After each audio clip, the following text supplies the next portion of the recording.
സ്വാശ്രയ മെഡിക്കൽ പ്രവേശനത്തിൽ സർക്കാർ ഉത്തരവിന് ഉപാധികളോടെ സ്റ്റേ. പ്രവേശനം മുൻവർഷത്തേതുപോലെ നടത്താൻ ഹൈക്കോടതി നിർദ്ദേശിച്ചു. വിവരങ്ങളുമായി സാലി മുഹമ്മദ് ചേർന്നു. സാലി, എന്തൊക്കെ കാര്യങ്ങളാണ് കോടതി ഉത്തരവിലുള്ളത്? ഹണിമോൾ, കർശന ഉപാധികളോടെയാണ് സ്വാശ്രയ മാനേജ്മെന്റുകളുടെ ആവശ്യം ഹൈക്കോടതി അംഗീകരിച്ചതെന്ന് പറയാം. പ്രവേശനം നീറ്റിൽ നിന്ന് മെറിറ്റ് അടിസ്ഥാനമാക്കി തന്നെ വേണമെന്ന് കോടതി നിർദ്ദേശിച്ചിട്ടുണ്ട്. ഇക്കാര്യം ജെയിംസ് കമ്മിറ്റി ഉറപ്പാക്കണം. മാത്രവുമല്ല, ഓൺലൈൻ വഴി വേണം അപേക്ഷ ക്ഷണിക്കാൻ. പ്രോസ്പെക്ടസും റാങ്ക് ലിസ്റ്റും മാനേജ്മെന്റുകൾ വെബ്സൈറ്റിൽ പ്രസിദ്ധീകരിക്കണം. പ്രവേശന മേൽനോട്ട സമിതിയുടെ മുൻകൂർ അംഗീകാരത്തോടെ വേണം പ്രോസ്പെക്ടസ് പുറത്തിറക്കാൻ. അപേക്ഷിച്ച എല്ലാവരുടെയും എല്ലാ വിവരങ്ങളും ജെയിംസ് കമ്മിറ്റിക്ക് കൈമാറണം. തലവരിപ്പണം വാങ്ങുന്നില്ലെന്ന് ജെയിംസ് കമ്മിറ്റി ഉറപ്പാക്കണമെന്നും ഹൈക്കോടതി നിർദ്ദേശിച്ചിട്ടുണ്ട്. സുതാര്യത ഉറപ്പാക്കാനാണ് ഉപാധികൾ എന്ന് ഹൈക്കോടതി division bench justice K Surendramohan, justice Mary Joseph എന്നിവരടങ്ങുന്ന ഡിവിഷൻ ബെഞ്ച് ചൂണ്ടിക്കാട്ടി. ഏതായാലും സർക്കാർ ഉത്തരവ് ഹൈക്കോടതി സ്റ്റേ ചെയ്തിരിക്കുന്നു. ഇതോടെ മാനേജ്മെന്റുകൾക്ക് ഇനി സ്വന്തം നിലയ്ക്ക് പ്രവേശനം നടത്താവുന്ന സ്ഥിതിയാണ്. സ്വാശ്രയ മെഡിക്കൽ പ്രവേശനത്തിൽ സർക്കാർ ഉത്തരവിന് ഉപാധികളോടെ സ്റ്റേ. പ്രവേശനം മുൻവർഷത്തേതുപോലെ നടത്താൻ ഹൈക്കോടതി നിർദ്ദേശിച്ചു. വിവരങ്ങളാണ് സാലി മുഹമ്മദ് നൽകിയത്. ഹൈക്കോടതി വിധി സർക്കാരിന് തിരിച്ചടിയല്ലെന്ന് ആരോഗ്യമന്ത്രി പ്രതികരിച്ചു. യാതൊരുവിധ ബുദ്ധിമുട്ടും ഉണ്ടാക്കില്ലെന്നും മന്ത്രി പറഞ്ഞു. വിധിയെക്കുറിച്ച് അറിഞ്ഞത് അപ്പോൾ സർക്കാർ ഉത്തരവ് ഹൈക്കോടതി സ്റ്റേ ചെയ്തെന്നും സ്വാഭാവികമായിട്ടാണ് സ്റ്റേ എന്നുമാണ് പ്രഥമമായിട്ട് ഞാൻ അറിഞ്ഞിട്ടുള്ള വിവരം. അപ്പോൾ ആദ്യം അറിഞ്ഞ വിവരം വെച്ച് മാനേജ്മെൻറ്റിന് അപേക്ഷകൾ സ്വീകരിക്കാവുന്നതാണ് എന്ന് ഹൈക്കോടതി പറഞ്ഞു എന്നാണ് ഞാൻ മനസ്സിലാക്കുന്നത്. അതിൻ്റെ വിശദാംശം ഞാൻ അറിഞ്ഞില്ല എന്ന് പറഞ്ഞല്ലോ. അപ്പോൾ അങ്ങനെയാണെങ്കിൽ അതെങ്ങനെയാണ് കോടതി ആ വിധിയുടെ വിശദാംശം എന്താണെന്ന് മനസ്സിലാക്കേണ്ടതായിട്ടുണ്ട്. സർക്കാർ ഏറ്റവും ശരിയായിട്ടുള്ളൊരു സമീപനമാണ് സ്വീകരിച്ചതെന്ന് എനിക്ക് തോന്നുന്നുണ്ട്. കാരണം നീറ്റിൽ നിന്ന് അലോട്ട്മെൻറ്റ് നടത്തുമ്പോൾ എല്ലാ സീറ്റിലും സർക്കാരിന് അലോട്ട്മെൻറ്റ് നടത്താവുന്നതാണ് എന്ന സെൻട്രൽ ഗവൺമെൻറ്റിൻ്റെ ഒരു കത്തിൻ്റെ അടിസ്ഥാനത്തിലാണ് സർക്കാർ അങ്ങനെ ഒരു തീരുമാനം എടുത്തത്. അപ്പോൾ ബഹുമാനപ്പെട്ട കോടതി ഈ നീറ്റ് മെറിറ്റിൻ്റെ സുതാര്യത നഷ്ടപ്പെടാതെ നടത്തണമെന്ന് തന്നെയായിരിക്കും പറഞ്ഞിട്ടുണ്ടാവുക. പക്ഷേ കോടതി മാനേജ്മെൻറ്റിനോട് എത്രത്തോളം പറഞ്ഞു, എങ്ങനെയാണ് പറഞ്ഞത് എന്ന് മനസ്സിലാക്കാനിരിക്കുന്നതേ ഉള്ളൂ. അത് പൂർണ്ണമായി മനസ്സിലാക്കിയതിന് ശേഷം അനന്തര നടപടി ഗവൺമെൻറ് സ്വീകരിക്കുന്നതാണ്. അതായത് ഇത് സർക്കാരിന് ഒരു തിരിച്ചടിയാകുമോ? ഈ കോടതി ഹൈക്കോടതി മുഴുവൻ സീറ്റും ഏറ്റെടുക്കാൻ നല്ല ഉദ്ദേശത്തിൽ ചെയ്തതാണ്, പക്ഷേ ഇതൊരു തിരിച്ചടിയായി മാറിയോ കോടതി? അല്ല, അതിന് സർക്കാർ ഉത്തരവാദിയല്ല. ഏറ്റവും നല്ല സതുദ്ദേശത്തോടു കൂടി ജനങ്ങൾക്കാകെ ബോധ്യപ്പെടുന്ന ഒരു കാര്യമാണ് സർക്കാർ ചെയ്തത്. മുഴുവൻ സീറ്റിലും മെറിറ്റിൻ്റെ പൂർണ്ണമായിട്ടുള്ള മെറിറ്റോറിയസ് ആയിട്ട് തന്നെ അഡ്മിഷൻ നടക്കണം എന്നുള്ള ഒറ്റ ആഗ്രഹം മാത്രമേ സർക്കാരിനുണ്ടായിരുന്നുള്ളൂ. അതിൽ മാനേജ്മെൻറ്റിനെ ദ്രോഹിക്കണമെന്നോ അല്ല മറ്റാരെങ്കിലും എന്തെങ്കിലും ബുദ്ധിമുട്ടിക്കണമെന്നോ സർക്കാരിന് ആഗ്രഹം ഉണ്ടായിരുന്നില്ല. നല്ലൊരു അവസരം കിട്ടിയപ്പോൾ ആ മെറിറ്റിൻ്റെ പവിത്രത കാത്തു സൂക്ഷിച്ചുകൊണ്ട് സർക്കാർ അലോട്ട്മെൻറ്റ് നടത്തുമെന്ന് മാത്രമേ പറഞ്ഞിട്ടുള്ളൂ. നീറ്റ് മെറിറ്റിൽ നിന്നാണ് സർക്കാരായാലും മാനേജ്മെൻ്റ് ആയാലും ഈ 50% സീറ്റിലേക്ക് അഡ്മിഷൻ നടത്തേണ്ടത്.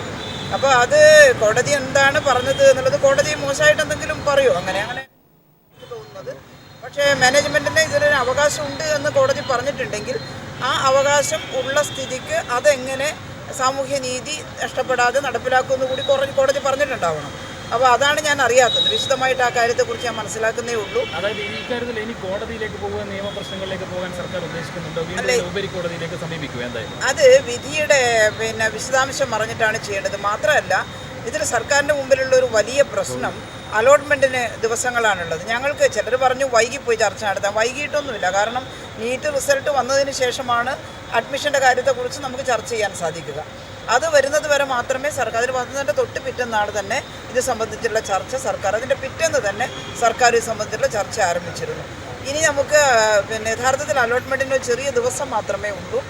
കുട്ടികൾക്ക് ബുദ്ധിമുട്ടുണ്ടാകരുത്, രക്ഷിതാക്കൾക്കും ബുദ്ധിമുട്ടുണ്ടാകരുത്. സർക്കാരിൻ്റെ ഭാഗം ന്യായീകരിക്കാൻ കോടതിയിൽ പോകുന്നതിന് തെറ്റില്ല. പക്ഷേ ഞങ്ങൾ ആലോചിക്കുക, അഡ്മിഷന് യാതൊരു തരത്തിലുള്ള തടസ്സവും ഇല്ലാതെ വളരെ പെട്ടെന്ന് തന്നെ അഡ്മിഷൻ നടക്കണമെന്നാണ്. സർക്കാരെല്ലാം വളരെ പോസിറ്റീവായിട്ട് ജനങ്ങൾക്ക് വേണ്ടി, കുട്ടികൾക്ക് വേണ്ടി, അതുപോലെ തന്നെ സാമൂഹ്യ നീതിക്ക് വേണ്ടി മാത്രമാണ് നിലകൊള്ളുന്നത്. അതിനകത്ത് വേറെ ഒരു ഇൻട്രസ്റ്റും സർക്കാരിനില്ല. പക്ഷേ അത് എങ്ങനെയാണ് പൂർണ്ണമായിട്ട് സാധിക്കുക എന്ന ഏറ്റവും ശരിയായ തീരുമാനമായിരിക്കും സർക്കാർ കൈക്കൊള്ളുക. നിയമം ലംഘിച്ച് നായകളെ കൊല്ലുന്നത് തെരുവുനായ പ്രശ്നത്തിന് പരിഹാരമല്ലെന്ന് മനേകാ ഗാന്ധി. വന്ധ്യംകരണം എന്ന ശാസ്ത്രീയമായ മാർഗമാണ് ഫലപ്രദമെന്നും ഇത് കേരളം നടപ്പാക്കണമെന്നും മനേകാ ഗാന്ധി ആവശ്യപ്പെട്ടു. വന്ധ്യംകരണത്തിനായി കേന്ദ്രം നൽകിയ തുക കേരളം ഉപയോഗിച്ചിട്ടില്ലെന്നും മനേകാ ഗാന്ധി കുറ്റപ്പെടുത്തി. തെരുവുനായ ശല്യം കൈകാര്യം ചെയ്യുന്ന കാര്യത്തിൽ കേരളത്തിന്റെ ഭാഗത്ത് വീഴ്ചയുണ്ടായി എന്നാണ് മനേകാ ഗാന്ധിയുടെ ആരോപണം.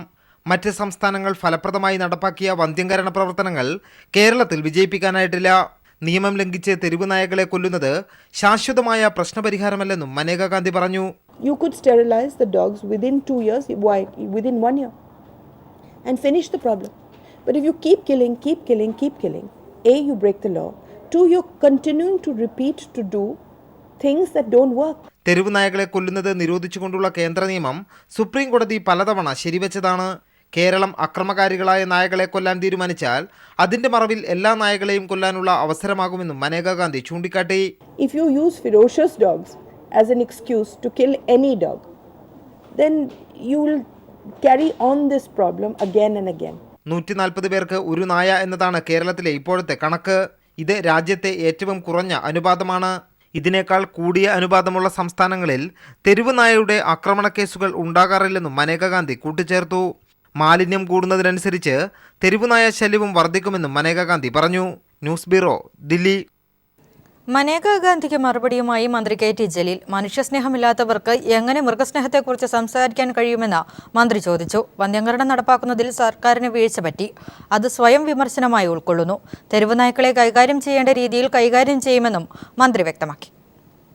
അല്ല, നമ്മൾ വ്യവസ്ഥാപിതമായ രൂപത്തിൽ ഈ കാര്യത്തിൽ നമുക്ക് ഉണർന്ന് പ്രവർത്തിക്കാൻ കഴിഞ്ഞിട്ടില്ല എന്നുള്ളത് സ്വയം വിമർശന ബുദ്ധിയ നമ്മൾ കാണേണ്ട ഒരു കാര്യമാണ്. തദ്ദേശ സ്വയംഭരണ സ്ഥാപനങ്ങളിലെ ഭരണാധികാരികൾ, അതുപോലെ തന്നെ അവിടുത്തെ ഉദ്യോഗസ്ഥന്മാർ, അവരാണ് ഇക്കാര്യത്തിൽ താല്പര്യം കാണിക്കേണ്ടത്. ഇതിനെ സംബന്ധിച്ച് ഇനി വ്യക്തമായിട്ടുള്ളൊരു മോണിറ്ററിംഗ് ഉണ്ടാകും. നമ്മുടെ സമൂഹത്തിൽ വലിയ ഒരു പ്രയാസവും ബുദ്ധിമുട്ടും തെരുവ് നായ്ക്കളുടെ ശല്യം സൃഷ്ടിക്കുന്നുണ്ട്. എങ്ങനെയാണ് ഇതിനെ മറികടക്കാൻ കഴിയുക എന്നുള്ളത് തന്നെയാണ് ഗവൺമെന്റ് ഗൗരവപൂർവ്വം ആലോചിക്കുന്നത്. സ്റ്റെറിലൈസേഷൻ ശക്തിപ്പെടുത്തുക, ഈ വന്ധീകരണ പ്രക്രിയ ശക്തിപ്പെടുത്തുക, അപകടകാരികളായിട്ടുള്ള തെരുവ് നായ്ക്കളെ കൈകാര്യം ചെയ്യേണ്ട രീതിയിൽ തന്നെ കൈകാര്യം ചെയ്യുക. മനുഷ്യസ്നേഹം തന്നെ ഇല്ലാത്തവർ എങ്ങനെയാണ് ഈ മൃഗസ്നേഹത്തെ സംബന്ധിച്ച് പറയാൻ വേണ്ടി കഴിയുക? പ്രഥമമായി മനുഷ്യസ്നേഹമാണ് നമുക്കൊക്കെ ഉണ്ടാവേണ്ടത്. അവിടെ നിന്നാണ് മൃഗസ്നേഹം പരിലസിച്ചു പോകുന്നത്. തെരുവുനായ പ്രശ്നത്തിൽ സർക്കാർ നടപടികൾക്ക് പൂർണ്ണ പിന്തുണയെന്ന് VM സുധീരൻ. ഇരകൾക്ക് സർക്കാർ ധനസഹായം നൽകണമെന്നും സുധീരൻ പറഞ്ഞു. അതേസമയം സ്വാശ്രയ സീറ്റ് വിഷയത്തിൽ രമ്യമായ പരിഹാരം കാണണമെന്നും വിദ്യാർത്ഥികളുടെ ഭാവിയെ ബാധിക്കാതെ പ്രശ്നം കൈകാര്യം ചെയ്യണമെന്നും സുധീരൻ വ്യക്തമാക്കി. നായ്ക്കളുടെ ആക്രമണത്തിൽ നിന്നും ജനങ്ങളെ രക്ഷിക്കാൻ വേണ്ടി സംസ്ഥാന സർക്കാർ സ്വീകരിക്കുന്ന ഫലപ്രദമായ എല്ലാ നടപടികൾക്കും പൂർണ്ണമായ പിന്തുണയുണ്ടായിരിക്കും. ജനങ്ങളുടെ ജീവിതത്തെ ബാധിക്കുന്ന ഈ വിഷയത്തിൽ എല്ലാ കക്ഷികളും സമാന അഭിപ്രായമാണ് ഇതേവരെ പ്രകടിപ്പിച്ചിട്ടുള്ളത്. ആർക്കും ഇതൊരു കക്ഷി രാഷ്ട്രീയത്തിൻ്റെ വിഷയമല്ല. അക്രമങ്ങൾക്ക്, നായ്ക്കളുടെ അക്രമത്തിന് ഇരയായവരുടെ ചികിത്സ സംസ്ഥാന സർക്കാർ അത് തീർച്ചയായിട്ടും അത് ഏറ്റെടുക്കുമെന്നാണ്. ചികിത്സാ ചെലവ്, വിദഗ്ധമായ ചികിത്സ ആവശ്യമായ സംഗതി ഉൾപ്പെടെ സംസ്ഥാന സർക്കാർ ഏറ്റെടുക്കുമെന്നാണ് കരുതുന്നത്. അപകടകാരികളായ തെരുവുനായ്ക്കളെ കൊല്ലുന്നവർക്കെതിരെ നിയമ നടപടി ഉണ്ടായാൽ അവരെ സഹായിക്കാൻ തയ്യാറാണെന്ന് കൊച്ചോസെഫ് ചിറ്റലപ്പള്ളി. തന്റെ നേതൃത്വത്തിലുള്ള സ്റ്റേ ഡോഗ് ഫ്രീ മൂവ്മെന്റ് അത്തരം കേസുകൾ ഏറ്റെടുത്ത് നടത്തുമെന്നും അദ്ദേഹം കൊച്ചിയിൽ പറഞ്ഞു. സംസ്ഥാന സർക്കാർ ഇപ്പോൾ സ്വീകരിക്കുന്ന നടപടികൾ സ്വാഗതാർഹമാണ്. എന്നാൽ മരുന്ന് ലോബിയുടെയും കേന്ദ്ര ഇടപെടലിന്റെയും ഫലമായി ഇത് അട്ടിമറിക്കപ്പെടുമെന്ന് സംശയിക്കുന്നതായും അദ്ദേഹം പറഞ്ഞു.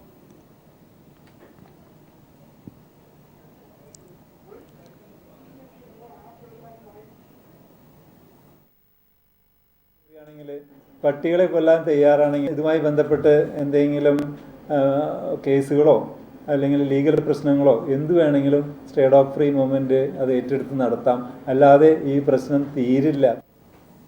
പേ പിടിച്ച നായ്ക്കളെ തല്ലിക്കൊല്ലാമെന്ന് കെ സുരേന്ദ്രൻ. മനേകാ ഗാന്ധിയുടെ നിലപാട് സർക്കാർ സ്വീകരിക്കേണ്ടതില്ലെന്നും സുരേന്ദ്രൻ വ്യക്തമാക്കി. ഗവൺമെന്റ് ആവശ്യം വന്ന നായെ കൊല്ലണം, അല്ലാതെ എന്ത് ചെയ്യാൻ പറ്റും? പേ ഇളകിയ നായെ പിന്നെ എന്ത് ചെയ്യാൻ പറ്റും? അതിന് മേനകാ ഗാന്ധി അങ്ങനെ പറഞ്ഞു, മേനകാ ഗാന്ധി ഇങ്ങനെ പറഞ്ഞു എന്നൊന്നും പറഞ്ഞിട്ട് കാര്യമില്ല. ഇത് ഈ ഗവൺമെന്റിന്റെ ഡ്യൂട്ടിയാണ് നായ പ്രശ്നം പരിഹരിക്കാൻ. തെരുവുനായ പ്രശ്നത്തിൽ കൈരളി ന്യൂസ് ഓൺലൈൻ ജനാഭിപ്രായം സ്വരൂപിക്കുന്നു. നിങ്ങൾക്കും പ്രതികരിക്കാം. പ്രതികരണങ്ങൾ അറിയിക്കാൻ സന്ദർശിക്കുക www.kairaliNewsOnline.com. തൃശൂർ മാളയിൽ 5 വയസ്സുകാരന്റെ മുഖത്തുനിന്ന് നായ മാംസം കടിച്ചെടുത്തു. ഇന്നലെ വൈകിട്ട് സ്കൂൾ വിട്ട് വീട്ടിലേക്ക് വരുമ്പോഴായിരുന്നു സംഭവം. നായയുടെ ആക്രമണത്തിൽ 4 വിദ്യാർത്ഥികൾ ഉൾപ്പെടെ 6 പേർക്കാണ് പരിക്കേറ്റത്. ഇവരെ തൃശൂർ മെഡിക്കൽ കോളേജ് ആശുപത്രിയിൽ പ്രവേശിപ്പിച്ചു. പൊയ്യ പഞ്ചായത്തിലെ കഴഞ്ഞിത്തറ, കൃഷ്ണൻകോട്ട എന്നിവിടങ്ങളിലാണ് നായയുടെ ആക്രമണം ഉണ്ടായത്. സ്കൂൾ വിട്ട് വീട്ടിലേക്ക് മടങ്ങിയ വിദ്യാർത്ഥികൾ ഉൾപ്പെടെ 6 പേർക്ക് തെരുവ് നായയുടെ കടിയേറ്റു. കിഴഞ്ഞിത്തറ സ്വദേശി സജിമോന്റെ മകൻ ആയുസിന്റെ മുഖത്തു നിന്ന് നായ മാംസം കടിച്ചെടുത്തു. കൊച്ചു വീടിന്റെ വാതുക്കെ തന്നെ നിൽക്കണായിരുന്നു. അപ്പോഴായിരുന്നു ഈ പട്ടി ഓരോരുത്തരെ കടിച്ച് കൊച്ചിന് ചാടി എതിരെ വന്നായിരുന്നെന്ന് പറഞ്ഞ പട്ടി ചാടി വീണതാണ്. താലൂക്ക് ആശുപത്രിയിൽ പ്രവേശിപ്പിച്ച ആയുസിന്റെ നില ഗുരുതരമായതോടെ തൃശൂർ മെഡിക്കൽ കോളേജിലേക്ക് മാറ്റി. ആയുസിനൊപ്പം വിദ്യാർത്ഥികളായ ജെഫിൻ, അതുൽ എന്നിവർക്കും കഴിഞ്ഞിപ്പാറ പാലത്തിന് സമീപത്ത് വെച്ച് കടിയേറ്റു. പൊയ്യ സ്കൂളിലെ വിദ്യാർത്ഥിയായ അന്നയ്ക്ക് ട്യൂഷന് പോകുന്നതിനിടെയാണ് കടിയേറ്റത്. അംഗൻവാടി ഹെൽപ്പറായ ഗൌരി, ചേരമാൻതുരുത്തി സ്വദേശി തോമസ് എന്നിവർക്കും ഗുരുതര പരിക്കേറ്റു. ഇവരെയും പിന്നീട് മെഡിക്കൽ കോളേജ് ആശുപത്രിയിലേക്ക് മാറ്റി. കുട്ടികൾക്കുൾപ്പെടെ വ്യാപകമായി കടിയേറ്റതോടെ നാട്ടുകാർ തെരുവുനായയെ തല്ലിക്കൊന്നു. News bureau, Thrissur. മഹാരാഷ്ട്രയിലെ ഹാജി അലി ദർഗയിൽ സ്ത്രീകൾക്ക് പ്രവേശിക്കാമെന്ന് കോടതി. മുംബൈ ഹൈക്കോടതിയുടേതാണ് ഉത്തരവ്. പ്രക്ഷോഭങ്ങൾക്കുമൊടുവിൽ മുംബൈയിലെ പ്രശസ്തമായ ഹാജി അലി ദർഗയിൽ സ്ത്രീകളെ പ്രവേശിപ്പിക്കണമെന്ന് നിർദ്ദേശിച്ച് മുംബൈ ഹൈക്കോടതി വിധി നടപ്പാക്കി. സാമൂഹ്യ പ്രവർത്തകരുടെ പൊതു താൽപര്യ ഹർജി കണക്കിലെടുത്താണ് വിധി. ക്ഷേത്ര പ്രവേശനത്തിന് ലിംഗവിവേചനം പാടില്ലെന്ന ബോംബെ ഹൈക്കോടതി നിലപാടാണ് ഈ ഉത്തരവിലൂടെ ആവർത്തിച്ചിരിക്കുന്നത്. ഇതിനു മുമ്പ് സ്ത്രീകൾക്ക് പ്രവേശനം നിഷേധിച്ചിരുന്ന അഹമ്മദ്നഗർ ശനി സിംഗാപൂർ ക്ഷേത്രത്തിലും നാസിക്കിലെ ത്രയംബകേശ്വർ ക്ഷേത്രത്തിലും സ്ത്രീ പ്രവേശനം സാധ്യമായത് തൃപ്തി ദേശായിയുടെ നേതൃത്വത്തിലുള്ള വനിതാ പ്രവർത്തകരുടെ പ്രക്ഷോഭത്തെ തുടർന്നാണ്. വിലക്കുകൾ മറികടന്ന് കഴിഞ്ഞ മെയ് മാസത്തിൽ തൃപ്തി ദേശായിയും സംഘം ദർഗയിൽ പ്രവേശിച്ചിരുന്നു. മുസ്ലിം സംഘടനകളും ശിവസേനയും ഇടപെട്ട് ഈ നടപടിയെ തടഞ്ഞതും ഏറെ വിവാദമായിരുന്നു. സ്ത്രീകൾക്ക് ആരാധന നടത്തുവാനുള്ള സുരക്ഷയും ദർഗാ പ്രതിനിധികളോട് കോടതി ആവശ്യപ്പെട്ടിട്ടുണ്ട്. Premlal, news bureau, Mumbai. ഹാജി അലി ദർഗയിൽ സ്ത്രീകൾക്ക് പ്രവേശനം നൽകിയ കോടതി ഉത്തരവ് സ്വാഗതാർഹമെന്ന് ഡോക്ടർ ഫസൽ ഗഫൂർ. മുസ്ലിം സംഘടനകൾ ഈ വിഷയത്തിൽ നിലപാട് വ്യക്തമാക്കണമെന്നും MES പ്രസിഡന്റ് വ്യക്തമാക്കി. തിടമ്പ് നൃത്തം സാംസ്കാരിക ഘോഷയാത്രയിൽ അവതരിപ്പിച്ചതിൽ എന്താണ് തെറ്റെന്ന് P. ജയരാജൻ. എതിർപ്പുമായി രംഗത്ത് വരുന്നത് യാഥാസ്ഥിതികരാണ്.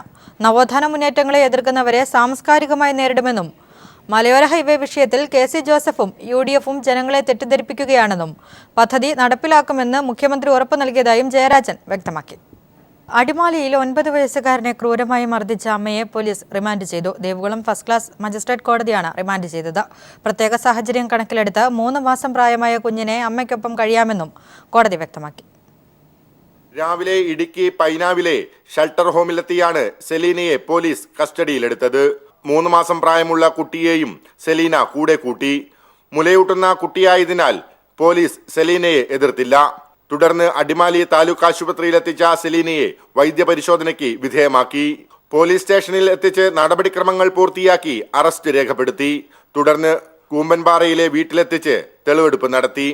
കുട്ടികൾക്ക് നേരെയുള്ള അതിക്രമം, ആയുധം ഉപയോഗിച്ചുള്ള ആക്രമണം തുടങ്ങി വകുപ്പുകൾ ചാർത്തിയാണ് പോലീസ് കേസെടുത്തിരിക്കുന്നത്. 3 മാസം പ്രായമുള്ള കുട്ടിയെ കൂടി കോടതിയിൽ ഹാജരാക്കാനുണ്ടായ സാഹചര്യവും പോലീസ് കോടതിക്ക് മുൻപാകെ വിശദീകരിച്ചു. ദേവികുളം 1ാം ക്ലാസ് മജിസ്ട്രേറ്റ് കോടതിയിൽ ഹാജരാക്കിയ സെലീനയെ കോടതി 14 ദിവസത്തേക്ക് റിമാൻഡ് ചെയ്തു. കുട്ടിയെയും അമ്മയ്ക്കൊപ്പം കഴിയാൻ കോടതി അനുവദിച്ചു. കേസിലെ മറ്റൊരു പ്രതിയായ പിതാവ് നസീർ ജയിലിലാണ്. ഇദ്ദേഹത്തെ കസ്റ്റഡിയിൽ കിട്ടാൻ പോലീസ് കോടതിയിൽ അപേക്ഷ നൽകിയിട്ടുണ്ട്. ഇതുമായി ബന്ധപ്പെട്ട് കോടതിയുടെ തീരുമാനം പിന്നീടുണ്ടാകും. അതേസമയം ആശുപത്രിയിൽ കഴിയുന്ന 9 വയസ്സുകാരന്റെ ആരോഗ്യസ്ഥിതിയിൽ കാര്യമായ മാറ്റമുണ്ട്. News bureau, Idukki. Goshen land Group of കമ്പനീസിന്റെ 2 പുതിയ സംരംഭങ്ങൾക്ക് ഇരിങ്ങാലക്കുടയിൽ തുടക്കമായി. കേരളത്തിലും തമിഴ്നാട്ടിലുമായി Goshen Land Food and Spices, Goshen Land Super Shoppy എന്നീ പദ്ധതികളാണ് അവതരിപ്പിച്ചത്. ബ്രേക്ക്ഫാസ്റ്റ് പൗഡറുകൾ, അച്ചാറുകൾ, ജാമുകൾ, സ്ക്വാഷുകൾ, മസാലകൾ തുടങ്ങി വൈവിധ്യമാർന്ന രുചി വിഭവങ്ങളാണ് ഫുഡ് ആൻഡ് സ്പൈസസ് വിഭാഗത്തിൽ പുറത്തിറക്കിയത്. സീരിയൽ താരം രേണുശ്രീ ഇവയുടെ വിപണനോദ്ഘാടനം നിർവഹിച്ചു. Goshen land group CEO Mejo Pulikkottil, father Antony, MLA KU Arunan എന്നിവർ പങ്കെടുത്തു. 2013-2014 സാമ്പത്തിക വർഷത്തെ ഏറ്റവും മികച്ച ചെറുകിട വ്യവസായിക്കുള്ള സംസ്ഥാന award good bye soaps and cosmetics private limited managing director KP Khalid ഏറ്റുവാങ്ങി. തിരുവനന്തപുരത്ത് നടന്ന ചടങ്ങിൽ വ്യവസായ മന്ത്രി EP ജയരാജനിൽ നിന്നാണ് KP ഖാലിദ് അവാർഡ് ഏറ്റുവാങ്ങിയത്.